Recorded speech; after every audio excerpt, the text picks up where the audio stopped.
Mateus 16, versículo 13, está escrito: E chegando Jesus às partes de Cesareia de Filipe, interrogou os seus discípulos, dizendo: Quem dizem os homens ser o Filho do Homem? E eles lhe disseram: Uns dizem que o Senhor é João Batista, outros dizem que tu és Elias, outros que tu és Jeremias, ou algum dos outros profetas. E Jesus lhe perguntou: E vós, quem dizeis que eu sou? E Simão Pedro respondendo disse: Tu és o Cristo, o Filho do Deus vivo. E Jesus respondendo disse-lhe: Bem-aventurado és tu, Simão Barjonas, porque não te revelou a carne e o sangue, mas o meu Pai que está nos céus. E também eu te digo que tu és Pedro, e sobre esta pedra edificarei a minha igreja, e as portas do inferno não prevalecerão contra ela. Glória a Jesus. Você se assente, dando glória a Deus.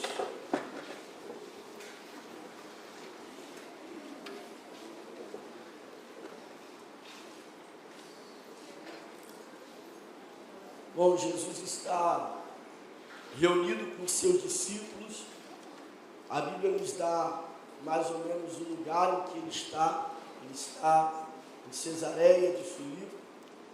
E ele então vai fazer um censo entre os discípulos, para saber de alguma maneira como é que a população estava o enxergando naquele período do seu ministério.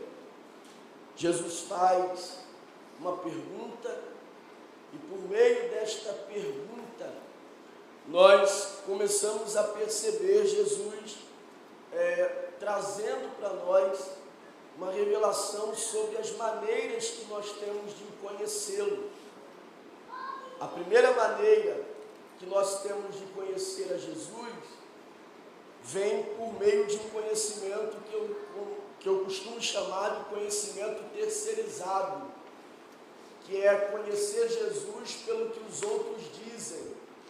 Jesus pergunta: o que dizem os homens que eu sou? E os discípulos vão dizer o que eles ouviram falar de Jesus. Para eles eu sou quem? O que vocês têm ouvido ao meu respeito? E eles dizem, uns dizem que tu és João Batista, outros dizem que tu és Elias, outros dizem que tu és Jeremias, ou até mesmo um dos profetas. Isso mostra para nós que o conhecimento terceirizado, ele é perigoso, porque dependendo de quem você ouve, você pode aprender muitas coisas sobre Jesus, menos quem ele é de fato. Jesus pergunta: quem eu sou para eles? E eles dizem: Elias, Jeremias, Isaías, qualquer um outro profeta que estivesse ali ou que eles conhecessem. Então, na cabeça deles, Jesus é um profeta semelhante a esses, ou estes profetas de uma maneira encarnada, ou reencarnada, ou até ressuscitada. Então, a primeira maneira de se conhecer Jesus é ouvindo falar, mas dependendo de quem eu ouço falar, eu posso aprender tudo sobre Cristo, menos quem Cristo é de fato. Por isso a Bíblia diz que tudo que é falado precisa ser examinado. Não se pode só dar amém no que eu ouço sem ter certeza do que eu ouvi foi verdade. Se eu apresento Jesus de forma falada e alguém só fica com o que se foi falado, sem de fato pesquisar se aquilo realmente é verdade, eu posso estar abraçado a um Cristo que me inventaram, que nunca foi o verdadeiro. Então, o que dizem os homens que eu sou? Tu és Elias, Jeremias, um dos profetas.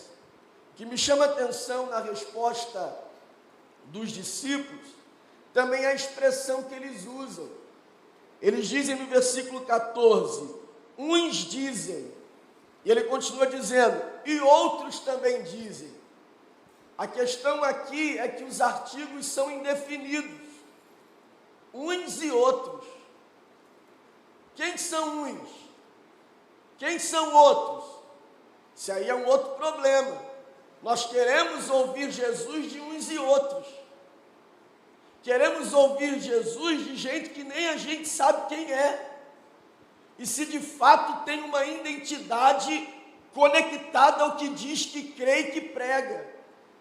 Então, ouvir Jesus de uns e outros pode te levar a conhecer muita coisa, menos quem Jesus é de verdade.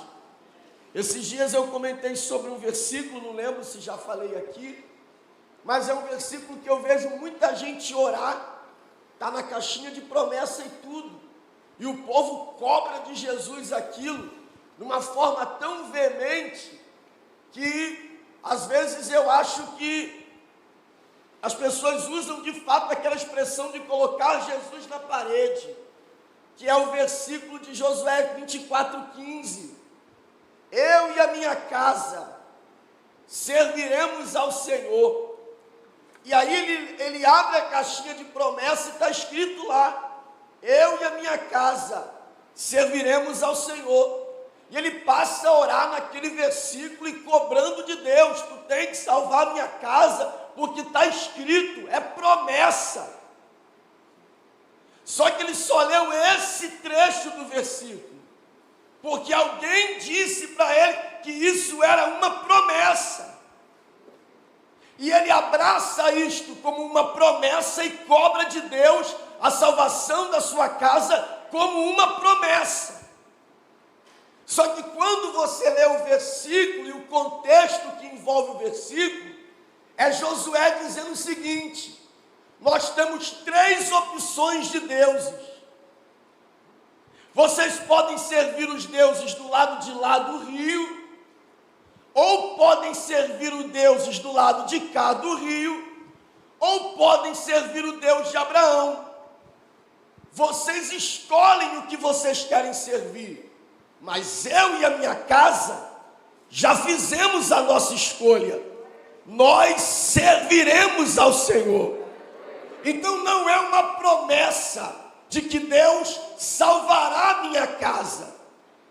É uma atitude de alguém que escolheu servir a Deus. Então, às vezes, nós cobramos de Deus promessas, onde Deus cobra de nós atitude.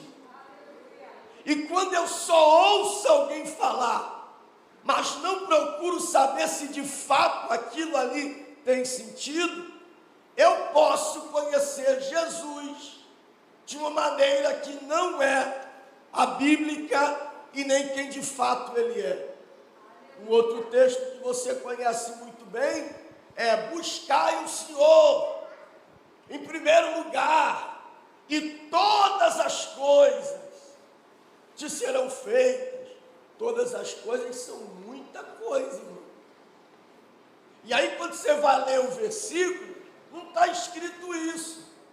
Está escrito todas estas coisas. Que coisas? As coisas que estão no contexto: comida, bebida e vestimenta. O que Jesus está dizendo para quem o busca é que este que o busca jamais terá falta do básico. Você não vai ter muito, mas vai ter o que comer. Você não vai ter muito, mas vai ter o que vestir.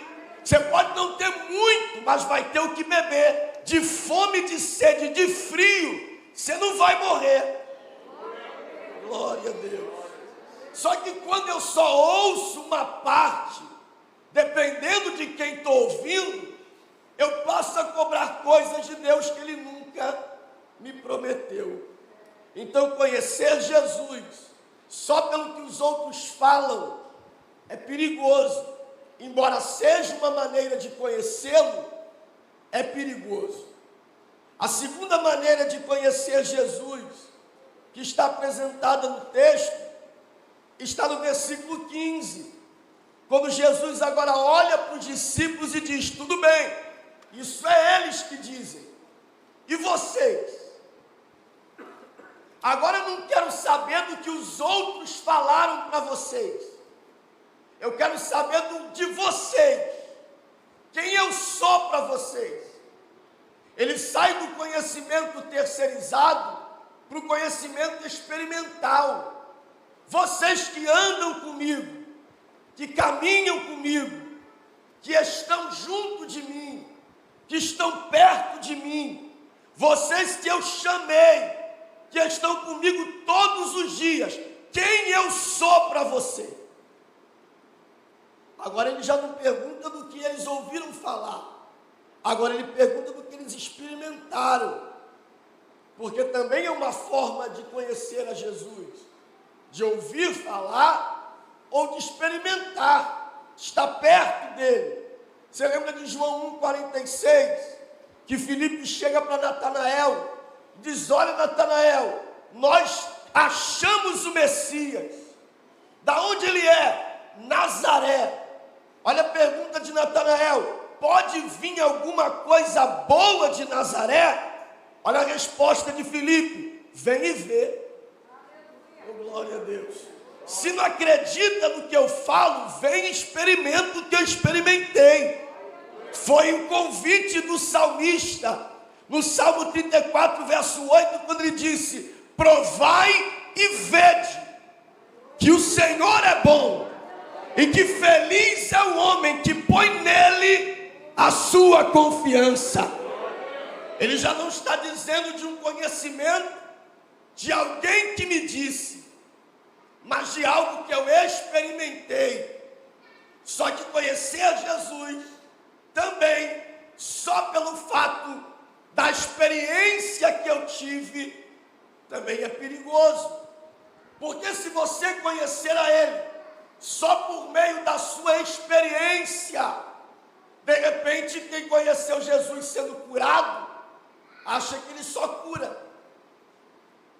Conheceu Jesus abrindo uma porta de emprego, acha que Ele é um simples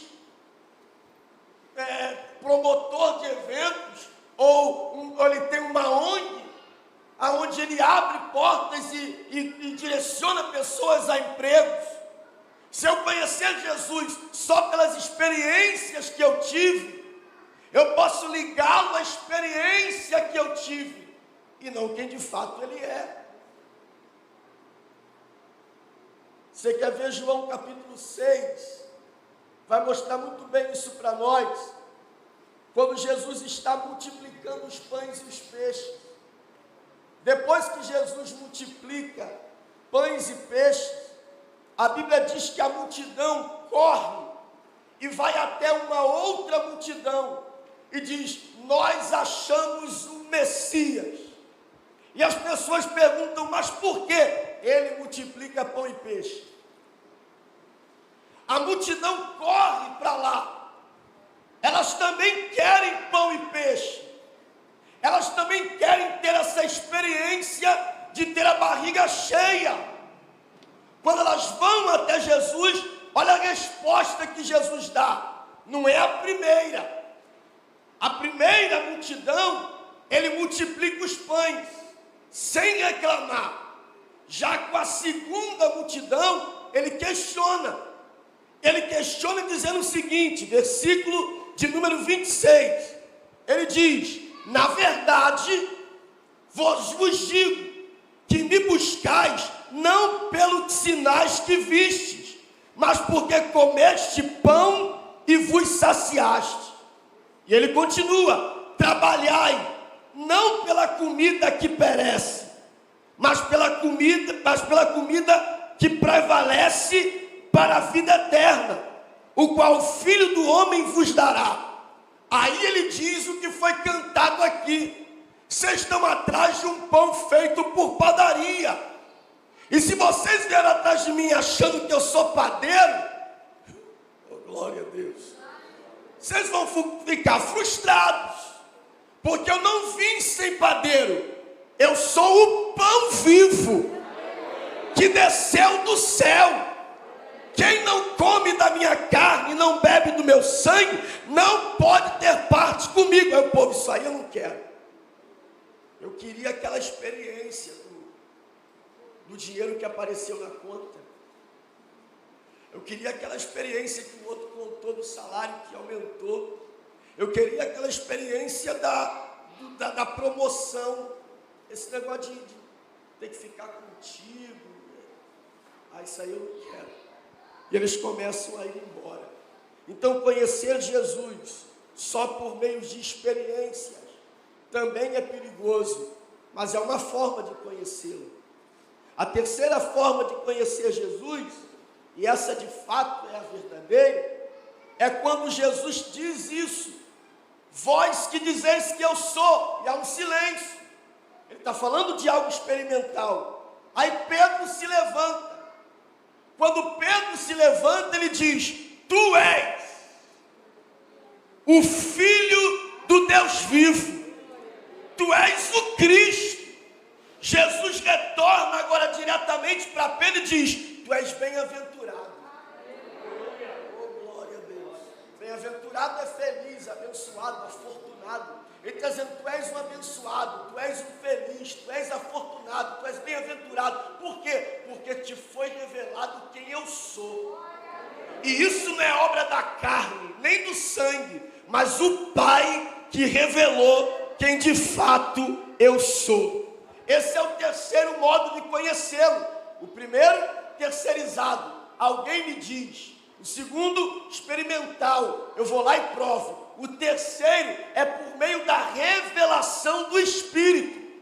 E o Espírito não revela o que Deus faz, revela quem Ele é. Quando Pedro diz: tu és o Cristo, o Filho do Deus vivo, é baseado nesta revelação que Jesus diz: tu és Pedro, um pedaço de pedra, um fragmento de pedra, mas eu que sou a rocha que não pode ser destruída, eu digo para ti, Pedro, sobre esta pedra eu edificarei a minha igreja, e as portas do inferno não prevalecerão contra ela.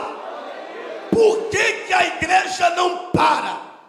Por que a igreja não desiste? Por que a igreja permanece avançando mesmo diante de tantos problemas? Porque a igreja não está firmada no que Cristo pode. A igreja está firmada em quem Ele é. E o que Ele é maior do que o que Ele pode. Oh, glória a Deus. Deixa eu tentar explicar isso para a gente correr.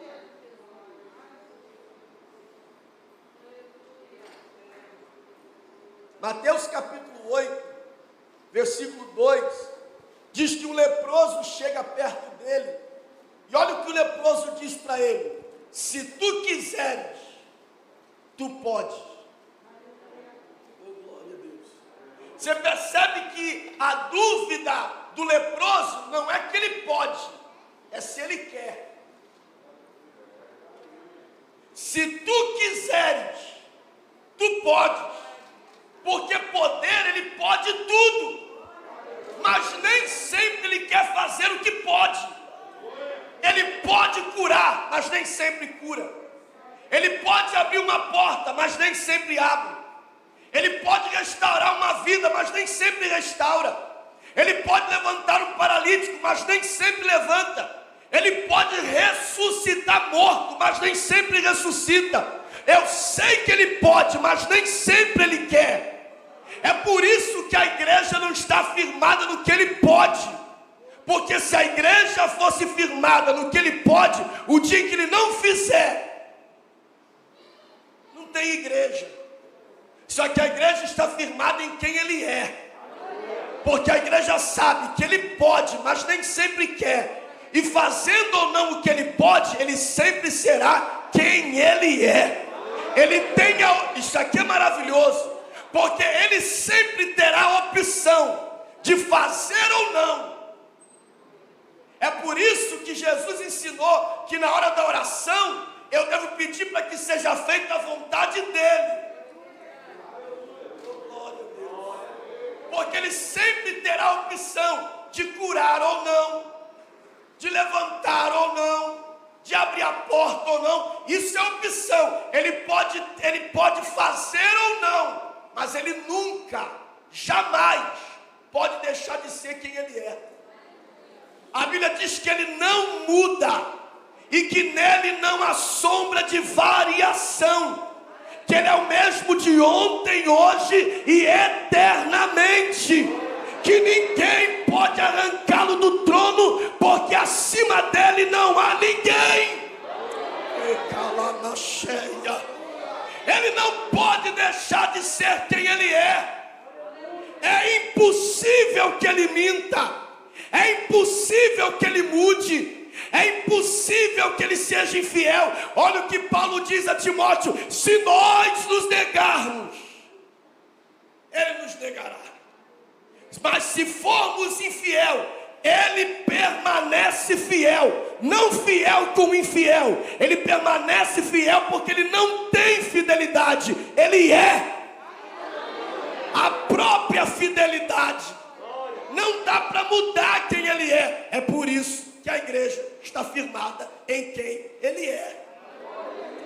Oh, glória a Deus. Quando a nossa fé amadurece, nós chegamos à conclusão que estamos agarrados nele, não pelo que ele pode.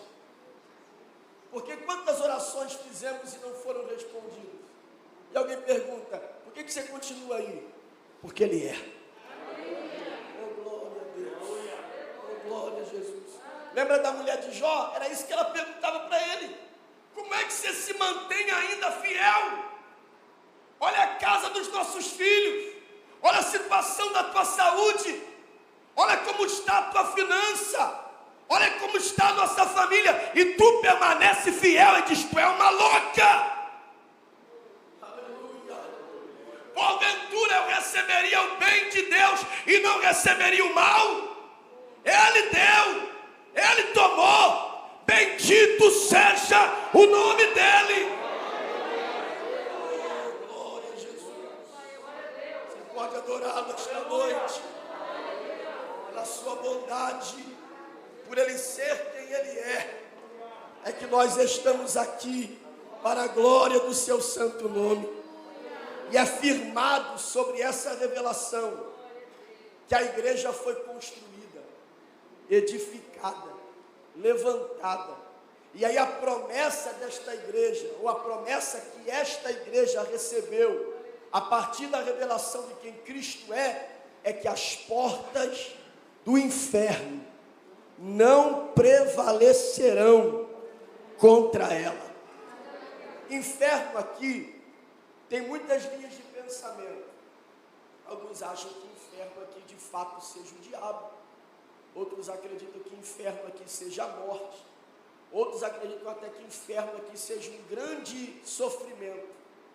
Que, independente se for morte, sofrimento, ou o próprio diabo, a garantia é uma só: quem vier não vai nos parar.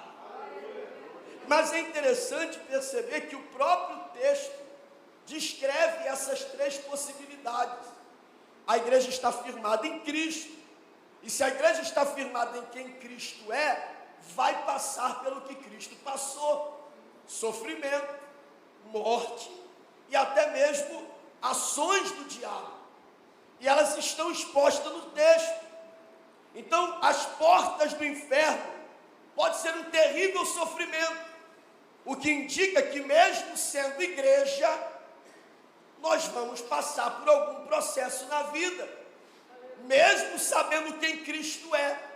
E de fato, esses processos acabam amadurecendo ainda mais a nossa certeza de que mesmo no meio do vento, Ele anda por cima das águas. Ele é poderoso para isso. Então, olha o que Jesus vai dizer no versículo 21. Depois de ele dizer que a igreja seria edificada sobre ele e que as portas do inferno não prevaleceriam contra ela, ele fala dos obstáculos. E a primeira coisa que ele diz sobre ele diz: desde então começou Jesus a mostrar aos seus discípulos que convinha ir a Jerusalém, a padecer muitas coisas. Aqui está o primeiro grande desafio da igreja: saber que esta igreja que foi edificada em Cristo, ela vai padecer, ela vai ter sofrimento, ela vai enfrentar dificuldades, ela vai enfrentar guerras, vai enfrentar lutas, e provavelmente diárias. Nós vamos ter as nossas guerras no dia a dia. E aí Jesus deixou para nós, porque Jesus nunca enganou ninguém, quem engana é o diabo. Jesus sempre foi muito claro, e ele diz no versículo de número 32 de João 16: eis que chega a hora, e já se aproxima, em que vós sereis dispersos, cada um para a sua parte, me deixareis só, mas eu não estou só, porque o Pai está comigo.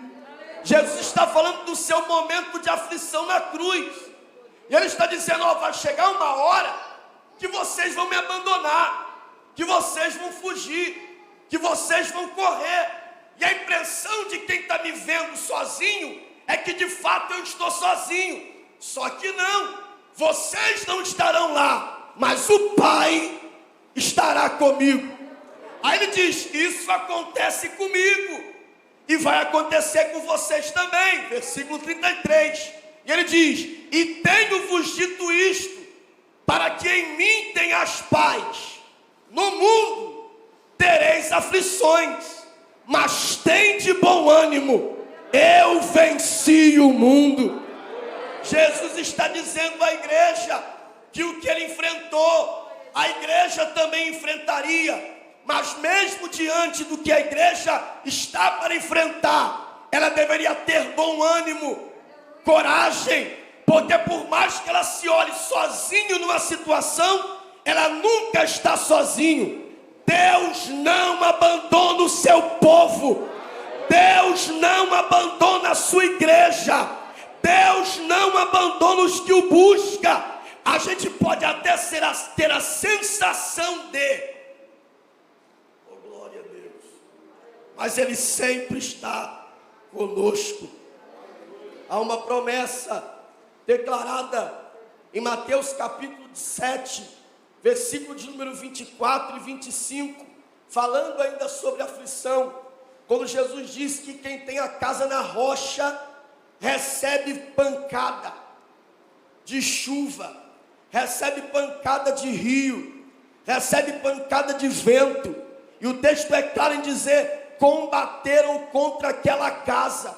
Não adianta, minha casa é na rocha, vai apanhar com casa na rocha e tudo. Minha casa é na rocha, com aflição e tudo, com fidelidade e tudo, vai ter um momento de dor, de sofrimento. A promessa não é que a casa na rocha não vá apanhar. A promessa é que a casa na rocha, depois de apanhar, permanece no mesmo lugar, permanece na mesma posição.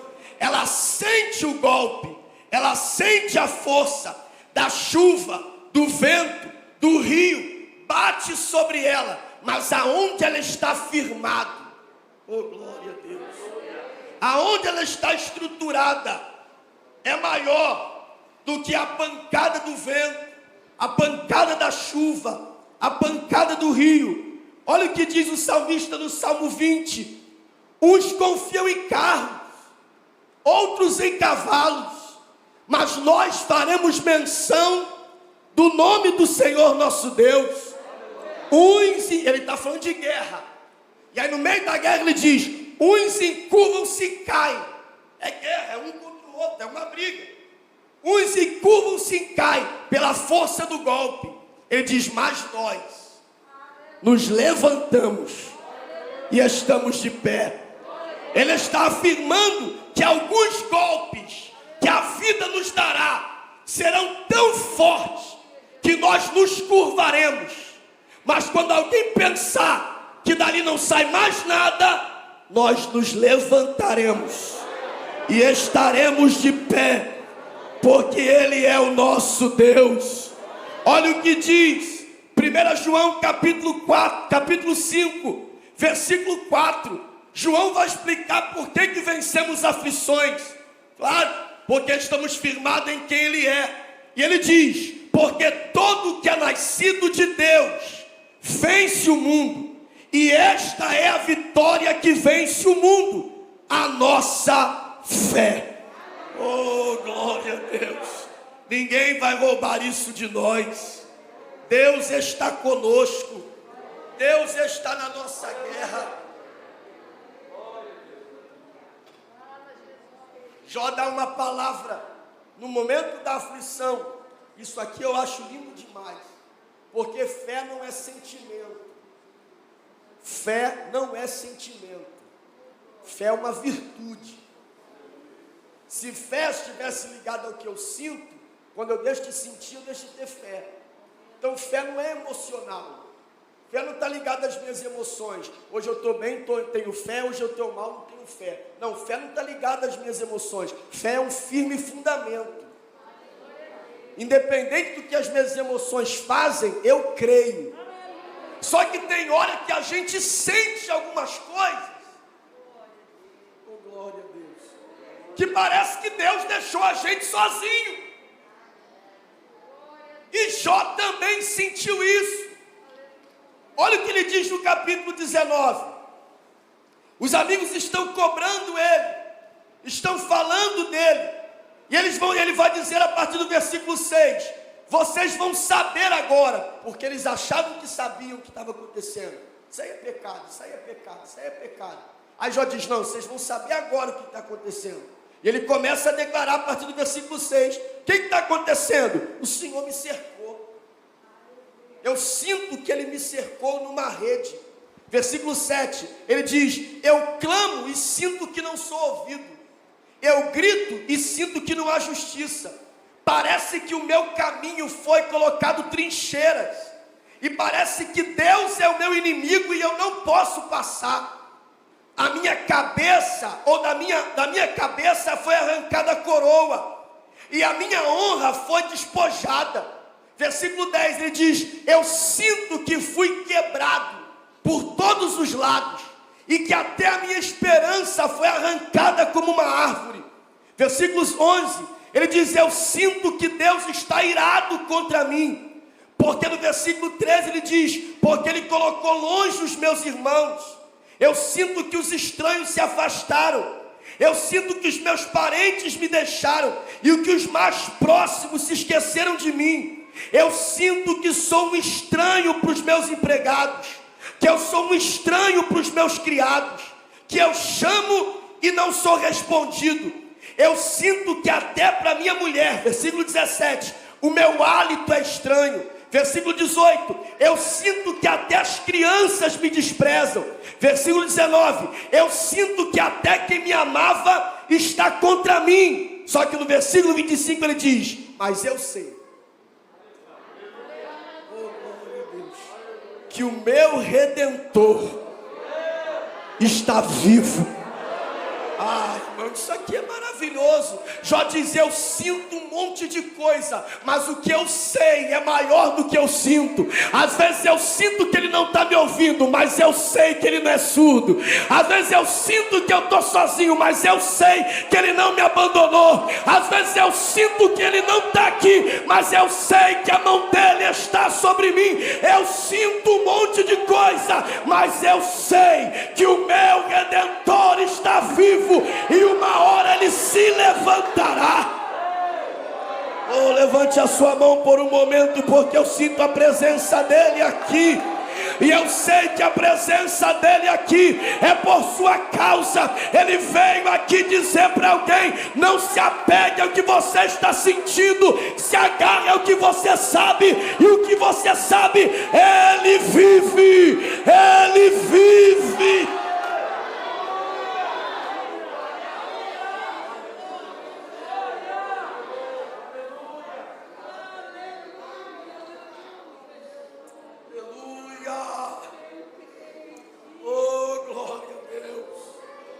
As aflições não vão parar a igreja. Jesus continua dizendo: Aleluia. Oh, meu Deus. Eu vou a Jerusalém, vou padecer muitas coisas. Versículo 21 de João 16. Os principais dos sacerdotes e dos escribas. Eu serei morto. Aqui mais um obstáculo que a igreja enfrentará, a morte. Jesus disse através de Paulo que a morte será o último inimigo a ser vencido. Eu gosto da frase, será o último inimigo a ser, não existe possibilidade da morte vencer. Paulo diz, ela é um inimigo, e aí? Será vencido também. Quanto tantos outros, ela também perderá o seu trono. Ela também será vencida. Olha o que Paulo diz em 1 Coríntios capítulo 15, a partir do versículo de número 53. Porque convém que isto que é corruptível se revista da incorruptibilidade, e isto que é mortal se revista da imortalidade. E quando isto que é corruptível se revestir da incorruptibilidade, e isto que é mortal se revestir da imortalidade, então cumprir-se-á a palavra que está escrita: tragada, destruída, aniquilada, foi a morte pela vitória. Olha a zombaria, onde está a morte? O teu aguilhão, Jesus quebrou no Calvário. Onde está a morte? A tua vitória, Jesus quebrou no Calvário. O aguilhão da morte é o pecado, e a força do pecado é a lei. Mas eu não estou nem aí para o pecado e nem aí para a lei. Eu estou aí para o que ele diz no 57. Mas graças a Deus que nos dá a vitória por nosso Senhor Jesus Cristo. Oh, glória a Deus. Tem alguém aqui para glorificá-lo por isso? Olha o que Paulo diz: mas em todas estas coisas somos mais do que vencedores por aquele que nos amou. E aí, Paulo, alguma coisa te separa dele? Dele, nem a morte. Oh, glória a Deus, nem a vida, nem os anjos, nem os principados, nem a potestade, nem o presente, nem o porvir, nem a altura, nem a profundidade, nem nenhuma outra criatura nos poderá separar do amor de Deus que está, oh, glória a Deus.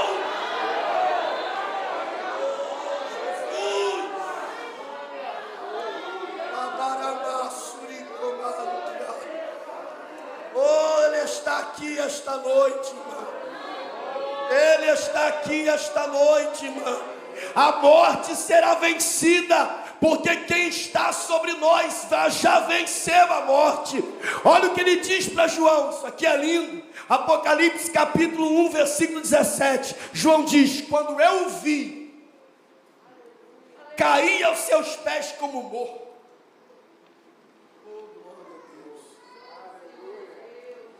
Só que aí ele colocou a destra dele sobre mim. Aleluia. E disse: não temas, eu sou o primeiro e o último. Eu que vivo fui morto, mas eis que estou vivo para todo sempre, e tenho a chave da morte e do inferno nas minhas mãos.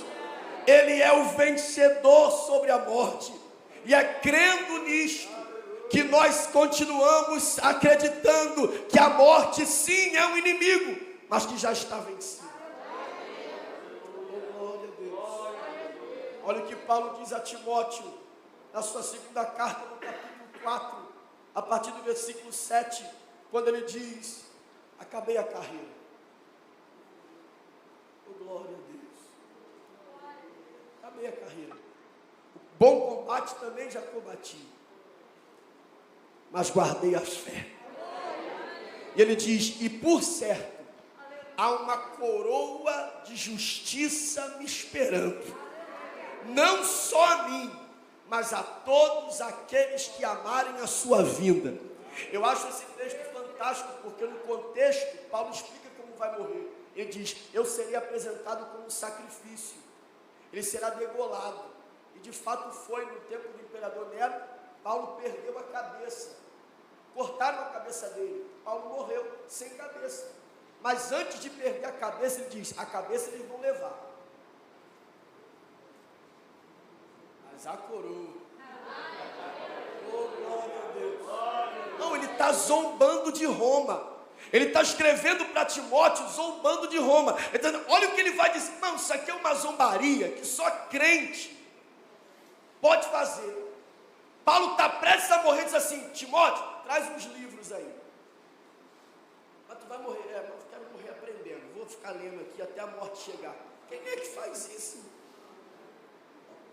Até a morte chegar, eu vou ficar lendo aqui. E aí ele diz, porque eles vão me levar ao sacrifício. E ele diz, ó, vem rápido, hein?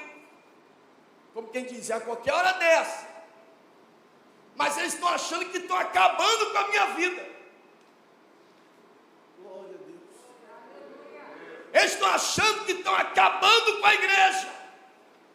Eles estão achando que arrancando a minha cabeça acaba a pregação do evangelho. Só que Paulo já tinha explicado aos coríntios que ele não era a cabeça do evangelho, ele era um dos membros. Oh, glória a Deus. A cabeça da igreja ninguém arranca. A cabeça da igreja ninguém tira. A cabeça da igreja ninguém degola. Aliás, tentaram prender a cabeça da igreja no madeiro, não deu certo. Tentaram prender a cabeça da igreja no sepulcro, não deu certo. A cabeça da igreja está sentada à destra de Deus e reina para todos sempre. Emina canto de remiaceia.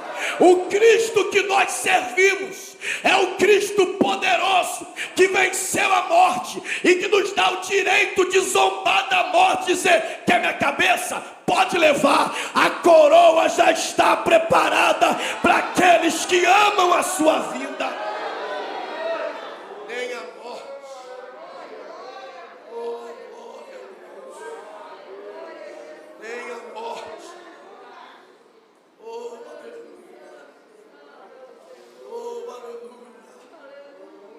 oh, glória a Deus. Nem a morte. Aleluia. Jesus continua no 23. Eu começo a encerrar. E ele diz, ele começa a falar sobre sofrimento, sobre morte. Aí Pedro se levanta e diz, não, isso não vai acontecer com o Senhor. Tenha compaixão. Jesus olha para ele e diz, para trás de mim, Satanás, que também é um grande adversário da igreja, só que também será vencido. Na verdade, já foi vencido. Ele é um inimigo persistente, mas já foi vencido. Olha esse texto, que coisa maravilhosa. Em Colossenses capítulo 2. A partir do versículo de número 14, Paulo diz aos Colossenses, havia uma cédula que era contra nós, uma cédula com as suas ordenanças, a qual de alguma maneira era contrária a nós. Jesus a tirou do meio de nós e a cravou na cruz. Aí olha o que ele diz no 15, e despojando os principados e potestades, os expôs publicamente e deles triunfou em si mesmo. Jesus venceu o diabo. Jesus venceu o diabo. Venceu no deserto. Olha como Cristo é poderoso e o diabo não é nada. Jesus venceu o diabo no deserto com fome. Jesus sem comer 40 dias venceu o diabo no deserto. Jesus venceu o diabo na cruz. Pregado, arrebentado, açoitado. Quem olha para aquela guerra ali acha que quem foi destruído foi Jesus. Tadinho dele, olha como ele está sangrando, com o olho roxo. É porque você nunca viu MMA, né? Nem sempre o mais machucado é o derrotado. Jesus, a princípio, é o mais machucado. Mas, segundo a profecia bíblica, aquilo ali foi só o calcanhar. Ferida pequena. Agora, se o calcanhar ferido deixou Jesus daquele jeito, oh glória a Deus. Você imagina o resto da profecia. que diz que o diabo feriria só o seu calcanhar, mas que Cristo pisaria na cabeça da serpente. Se o calcanhar ferido fez aquele estrago em Cristo na cruz, tu imagina como anda a cabeça da serpente. Ele já foi destruído, arrebentado, aniquilado, não há força nele.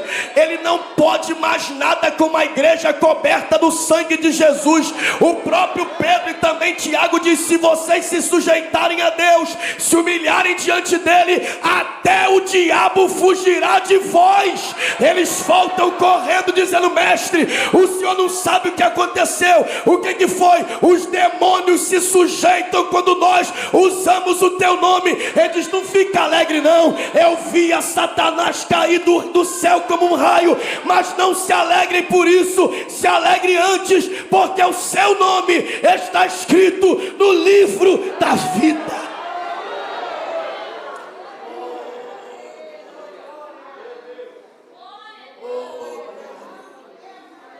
Oh, aleluia.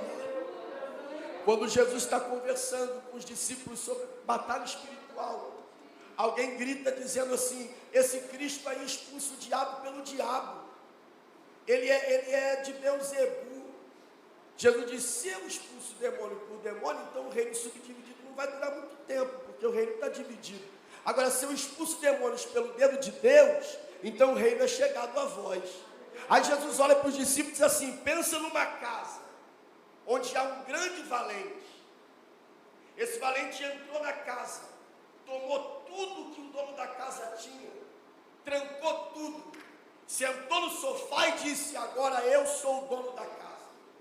Jesus diz: esse camarada só é valente desse jeito enquanto não chega um mais valente que o valente. Oh, glória a Deus.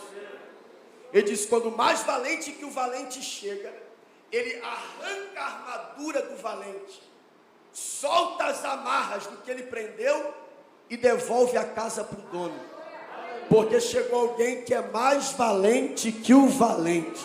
Jesus está falando de uma batalha espiritual. Você lembra de Gadara? Um homem só, 2.000 demônios no corpo, nem algema, nem corrente, nem a população, ninguém prendia aquele homem, porque em Gadara, aquela legião era valente.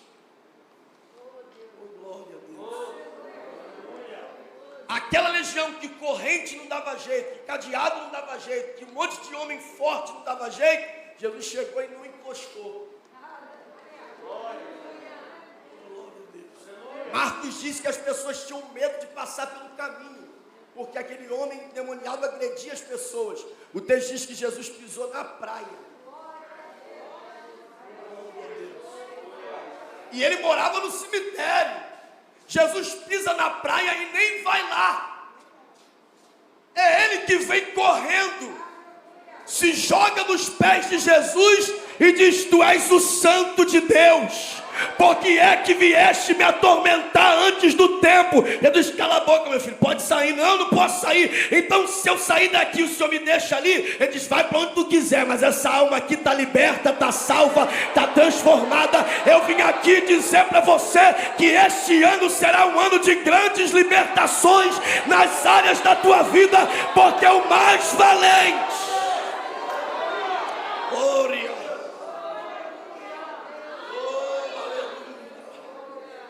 Olha o que João fala. Quem está aqui, diga amém. Amém. Olha o que João diz no capítulo 3, versículo 8 da sua primeira carta. Quem pratica o pecado, quem vive na prática do pecado, é do diabo, porque o diabo peca desde o princípio. Mas para isso se manifestou o Filho de Deus, para desfazer as obras do diabo. Agora olha o que ele diz no capítulo 4, versículo 4 da mesma carta: filhinhos, sois de Deus, e já os tendes vencido, porque maior é o que está em vós. Isso aí merecia um glória um pouquinho melhor, hein? Já tendes vencidos, porque maior é o que está em vós. Olha o que a Bíblia diz. A Bíblia diz que o diabo faz, sim ou não? E para fazer o que ele faz tem que ser forte. Só que aí a Bíblia diz que esse que faz, ele é forte, mas veio um para desfazer. Oh, glória a Deus. Então maior do que quem faz é quem desfaz. É por isso que a vitória é da igreja, porque tudo que o diabo arma, maior que ele, vem lá e desarma. Forte não é quem faz, forte é quem tem poder para desfazer o que foi feito e nunca mais deixar fazer de novo. Está sobre nós alguém que é maior, está sobre nós alguém que é maior. Esta noite está sobre nós alguém que é maior, e ele se manifestou para desfazer as obras do diabo.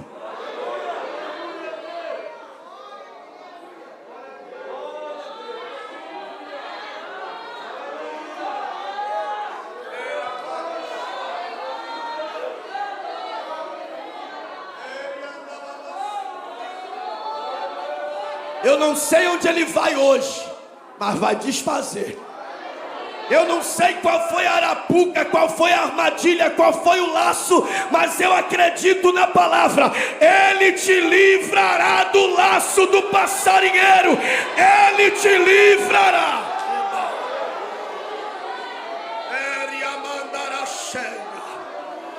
Oh, Jesus está aqui, aleluia. Levante a sua mão aí, dê um glória para Ele. E enquanto você glorifica, Ele vai onde tem que ir. Ele liberta quem tem que libertar. Ele quebra o que tem que ser quebrado. Ele desfaz o que foi feito. Ele veio para desfazer.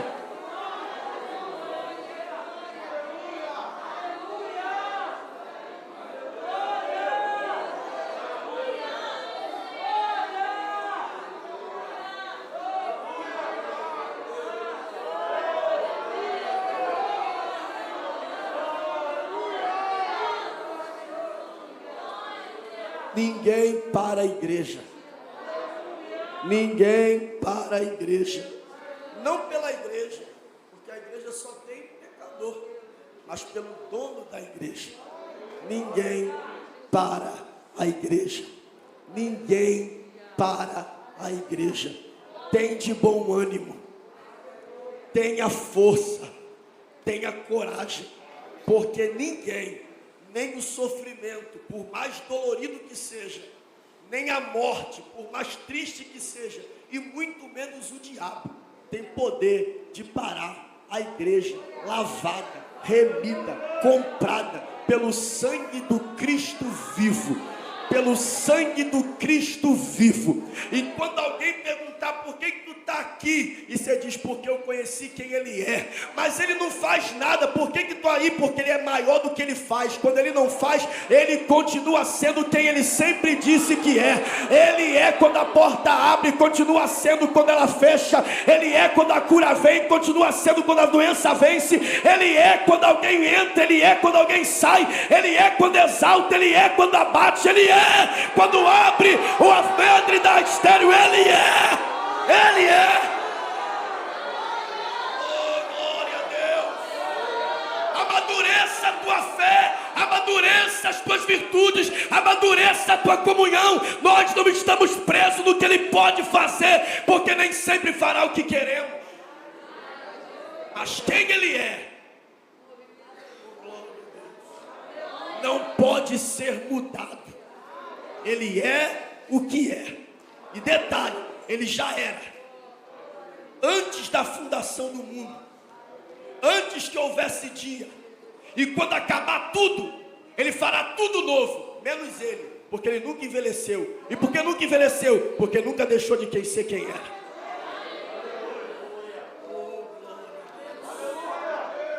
Fique em pé, por favor.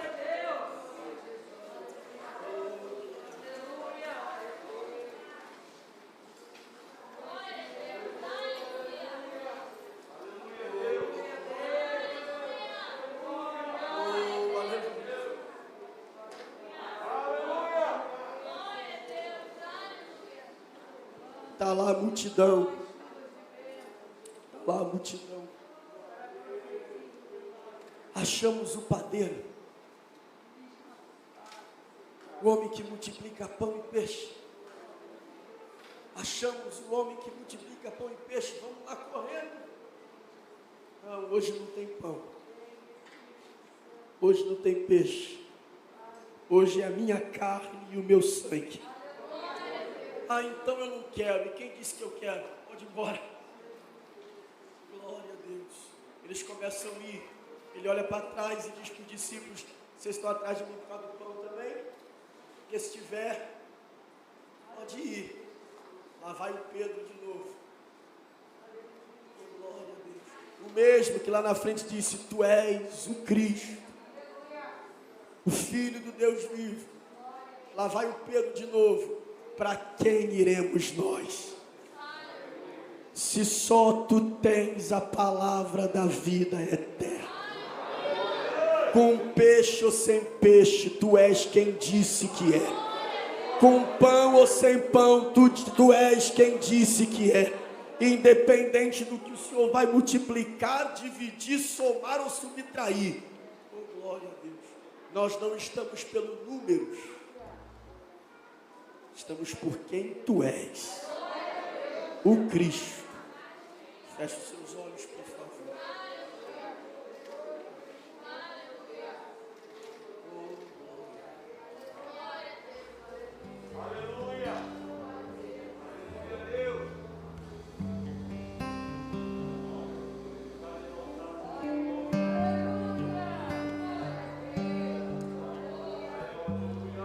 Aproveite esse tempo.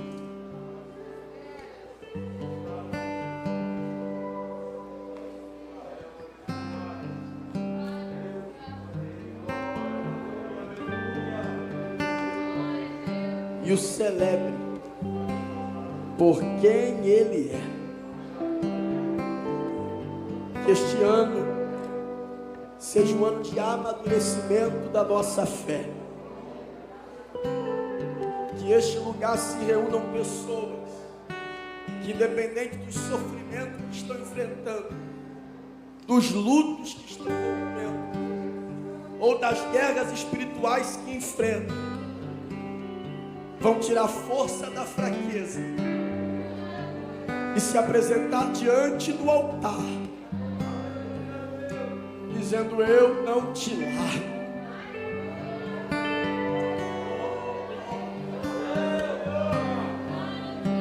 Eu não te solto,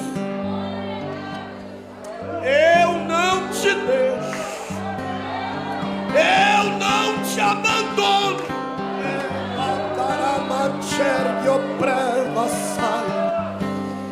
Eu não saio daqui, ninguém me arranca da tua presença.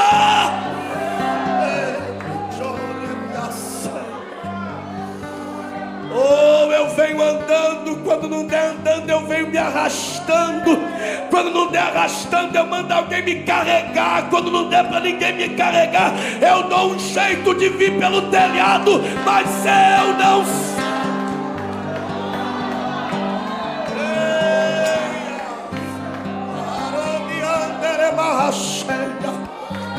O mundo saberá que ainda existem pessoas que creem em Deus.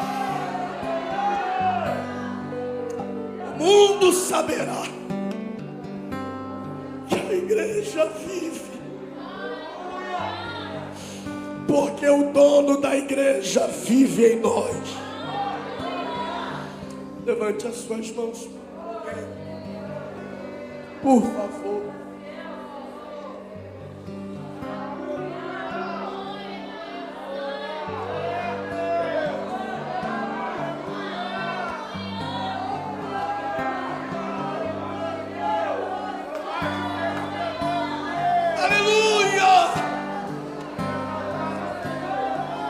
Dai-nos a fé de Estevão.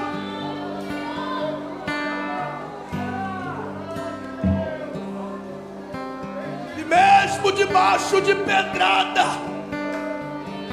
consegui olhar para o céu e dizer: eu vejo o céu aberto.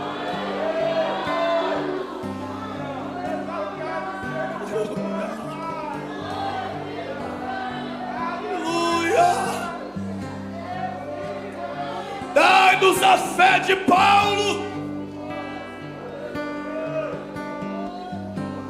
que mesmo diante do carrasco,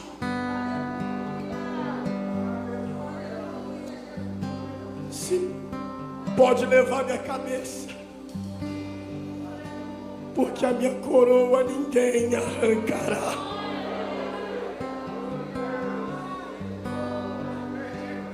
Sim, sim, sim, sim. Sim, Jesus. Sim, nós levantamos as mãos a Ti, Jesus. Sim, nós Te servimos porque provamos que Tu és bom, Jesus. Sim, sim, Jesus.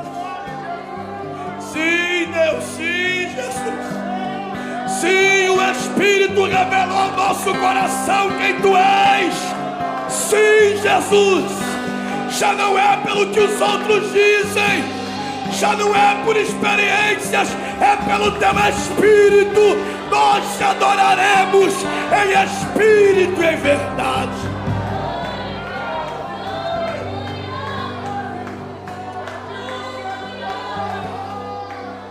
Sim, Senhor. Sim, Senhor. Sim, Senhor. Sim, sim, sim, Senhor. Sim, Tu és, Tu és, Tu és. Tu és o princípio e o fim. Tu és o leão da tribo de Judá. Tu és o Rei dos reis. Os Teus olhos são como chama de fogo. Teu rosto é como o sol do meio-dia. Sim, Senhor. Tu és o eterno, o amado das nossas almas, o desejado das nações. Sim, Senhor. Tu és o cavaleiro do cavalo branco, que tem uma coroa cravejada na sua cabeça, que tem as vestes salpicadas de sangue, que na sua coxa está escrito Rei dos reis e Senhor dos senhores. Sim, Tu és o noivo. E enquanto a igreja Te adora, batiza com o Espírito Santo. Enquanto a igreja Te adora, leve o Teu povo a falar em outras línguas. Enquanto a igreja Te adora,